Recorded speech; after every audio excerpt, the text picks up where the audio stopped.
Okay, sounds good. Yeah, I have just a few slides. I wanted to put just something quickly together to just kind of summarize the collections workflow in a presentation format. Can you see the slide, Kemal? Okay, so just really quickly, I wanted to discuss the collections workflow. So basically, what is it that our collections team members, what do they do? What kind of information we get? So basically what we do is we'll generate reports on overdue patient balances. These reports are in the practice management system. So we generate the reports from there just to pull the data. And then from there, we put them into our QuickBase application and we start our pre-work process. So I'll go into a little bit more details on what pre-work means. But after our pre-work process, we send the reports over to the clients for final approval. So we do not send anything to collections until we get the approval from the providers, practice owners on which patients or which patient accounts should go to collections. So once we get the approval, we prepare the accounts for transfer to the collection agency. And once we prepare the accounts for transfer, we send the file to the collection agency. And again, it's kind of like a circle, revolving door kind of thing. Once that's done, then next month or the next cycle that is needed for the client, we'll generate reports and go through the whole process again. So what is pre-work? Pre-work is basically us screening the accounts for final review and approval by the clients. And what we do is we just ensure that the patients that show up on the report are truly delinquent. They've received appropriate amount of statements with notifying them of their balances. There are no special circumstances or issues on the account. We take a look at any alerts and notes and things like that. And of course, they're not active Medicaid patients. That's a major insurance that we keep an eye out for to make sure those patients do not go to the final approval list for the clients. But that's pretty much what the pre-work process is. It's just us screening the accounts for the final approval for the client. And so once we send the list to the clients and they send the reports back to us saying, okay, well, we want to send these patients over to collections, we ready the accounts for transfer. So what does that mean? Basically, what that means is we apply our collections transfer adjustments in the practice management system. That allows us, and it notifies anyone that's looking into the account that, okay, this balance is transferred over to the collection agency. So it's no longer an active balance in the practice management system because at that point, the collection agency has it. We add alerts on the accounts. If the balance is transferred over to the collection agency, we'll say patient is transferred to so-and-so for so-and-so amount. Patient must contact the collection agency. And again, it's important for us to do that because that tells anybody that goes into the account that the responsibility of collecting that debt is now with the collection agency. So patients need to deal with the collection agency at that point directly. And then also any approved collections transfer accounts are then sent to the collection agency for further processing and further contact. And here I just wanted to list really quickly a couple of the systems that we currently use. So we have our Cerner SPM practice management system. We have CPM, which is another practice management system. And then we also, of course, use QuickBase. This QuickBase application I mentioned earlier is where we pre-screen our accounts. We basically dump all the data into QuickBase, and then we work from there to pre-screen the accounts and work anything that needs to be updated. And it also gives us like a list of our accounts. If we ever need to pull something back up, we can always go into QuickBase and see. So another function or another workflow that I wanted to list here for the collections department team members, we also report payments and we provide any additional information to the collection agency as requested. So if a patient makes a payment to the client directly, or if they pay us and we process the payment and post it into their accounts, we immediately notify the collection agency. Just for reporting purposes and for legal purposes, we have to do that. And also any monthly updates on accounts that have paid, we do get that information from the collection agency. And again, we reconcile that information into the accounts. When I say we're providing additional information, usually we'll get requests from the collection agencies like saying, oh, the patient is disputing this balance, so we have to verify and validate that the balance is correct. If the collection agency needs a copy of a statement or an EOB or anything like that, then we have to provide that information over to them. So that's something that the collections department also does. And here, I just wanted to list a little bit more than a few of the agencies that we work with or we currently work with. The major one that we work with, which a lot of our UMBCO providers are with, is Waterfall Revenue Group. But we have worked with all these clients and all these collection agencies across different states. So I just kind of wanted to list that there. And so lastly, just to kind of wrap this up, I wanted to list, why does it matter? So why does it matter that a balance or a client participate in the collections workflow? And the main reason is because it's revenue. So it's the provider's revenue that if it's not collected, they're not getting. And similarly, if the longer a debt sits there, not paid, the harder it is to collect on it. And overall, the patient balances do affect the days in AR for a client's overall health of the account. So what does the days in AR is just basically how long it takes a service to get paid. So again, if it takes longer, harder chance of collecting on it. If it sits longer, your days in AR increases, which just kind of brings down the overall health and metrics of the client. So this is why I just wanted to just quickly say, it's important for providers and clients to participate in some kind of collections process to ensure that their patient balances are getting collected.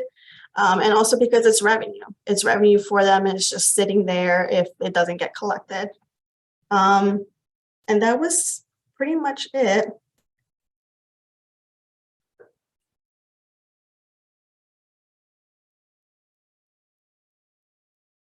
All right, Muriel. So now this collection is kind of like I guess it's kind of like a touchy subject. So United Medical does not do collection. We do revenue cycle management and we do medical billing, right, under the revenue cycle management. So when we talk about collection, that means those are balances that are not being paid in a timely manner by patients. So I always say this, and sometimes when I explain this to other people in different industries, they really don't understand the entire situation. Maybe we are one of those fields where, one of those few industries where you can actually get the service and not get paid. So now, just put it in perspective, if the patient has an office visit, they are going to see the providers. So let's say they have a $20 copay that should be paid at the time of service before they even see the patient, before they're even seen. So then, let's say if I'm going to use the Medicare number, so then since that's public, it's not going into any of the insurance numbers. So Medicare, let's say, pay $130. And normally Medicare doesn't have a copay, but let's say in this case they do. So then this $110, we don't know when that's going to be paid, right? So now, if the copay is not collected, so that's going to go to the next statement. If the patient didn't pay 3 copays in a row, they're going to get the statements, and then if they get the same statement for more than 2 times, they will be on our pre-collection. So this means that someone is receiving their bills and then they're not paying.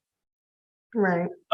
So, and this is like, if you go to any of the, if you go to the mall and you want to get some ice cream, and if you tell the guy, I'm going to give like 10% off the ice cream cost now, and then you send me an invoice and then I'll pay you at some point. And then you already have your ice cream and you're done, right? Mm-hmm. So although we would make a lot more people happier, Muriel, if we were selling ice cream. So That's not a bad idea. so maybe this summer. So A United Medical ice cream truck. We should go around the communities with United Medical ice cream truck. We'll put one outside.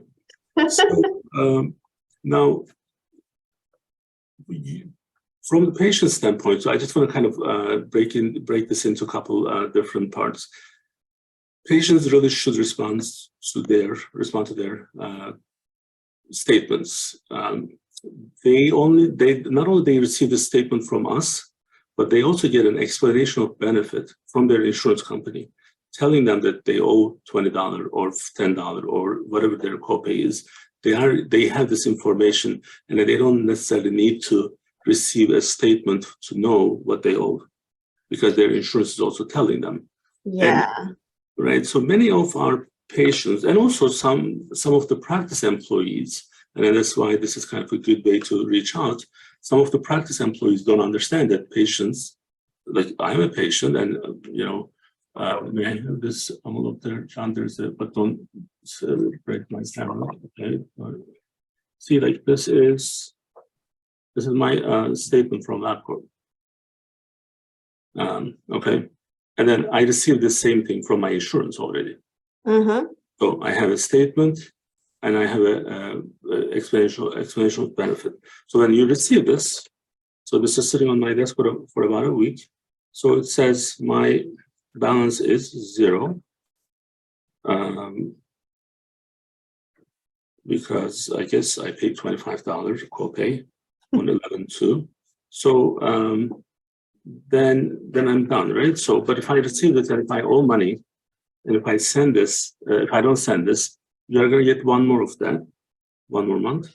And after that, there's no point of sending statements for the same balance. So this is where we want our offices to do a better job, and then screen their appointments, and then let the patients know ahead of time, you have this much balance, so they can come to the appointment prepared. And I think that's what's missing these days. And now one other maybe a little bit technical trouble that I'm going to actually get into. If the practice does not follow the collection module, the trouble is now we have to, so let's make sure that this is understood. So normally in United Medical Clinic, if the patient is already in the collection, that means they're out of United Medical billing system and are given to a third party. Mm-hmm. So, but if United Medical Clinic continues to see that patient, because system already shut down for sending statements, Mm-hmm. then patients will start receiving new statements for the new balances, new visits. Now, this creates a huge trouble, and the trouble is, some of these patients who are not paying their bills on time, they're also kind of non-compliance too. So then they will say, well, you didn't send me a statement for almost 12 months for any of my new stuff. Why do I owe you this old one? All of a sudden, it becomes this issue of, well, you didn't send statement for the new visits. Well, the problem is this is where the practice needs to take some ownership and then say, okay, here's what we have to do. If we put someone in collection, we need to stop seeing them.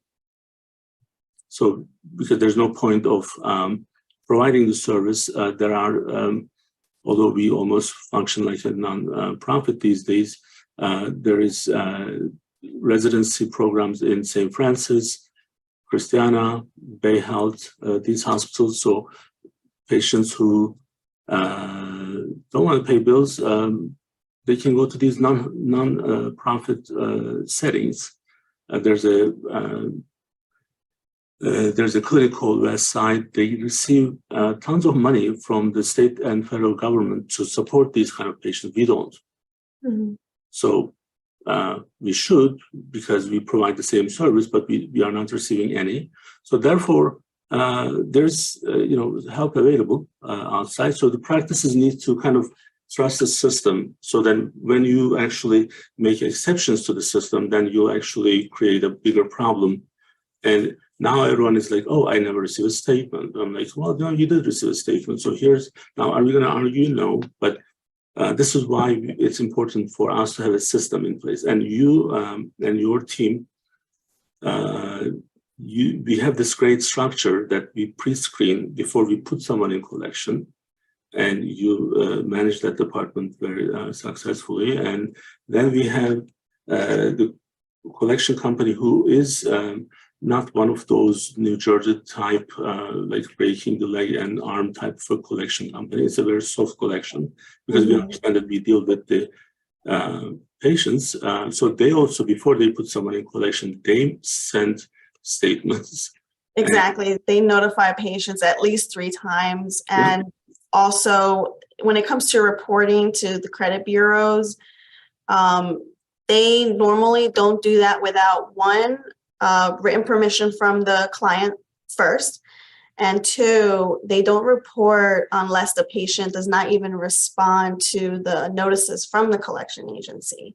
Yeah. So if a patient ends up getting to that point, then they're just blatantly not really responding to any notices. But there's lots of levels of communication that do happen before anything drastic does take place. Exactly. And so that's what we are kind of like talking about here. So the workflow that we created is very safe in terms of following through and making sure that we are doing what we should be doing from the billing company standpoint. But I think there's some ownership that needs to be received and taken seriously on the client and the patient side. So when you receive a statement, don't put the statement, where did I put it now? Let's see. So it's here. So this is, again, sitting here for a week. Now, if I'm not careful, what if I don't see this for another week or 2? Well, guess what? I'm going to get a second statement. I'm not going to be in action. So now I'm going to get the second time and I'm going to ignore this. Well, then I deserve to be in collection. Now, making payments, online payments right now, it's almost all standard for all of our practices. So there's really no excuse. So we made everything that's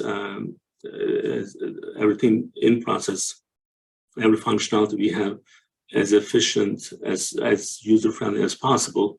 So at this point, we want to make sure that when we are done with what we do and provide these reports to the clients, we expect them to process them in a timely manner, send it back. We expect our patients to pay these bills in a timely manner, so then we don't even have to talk about collections.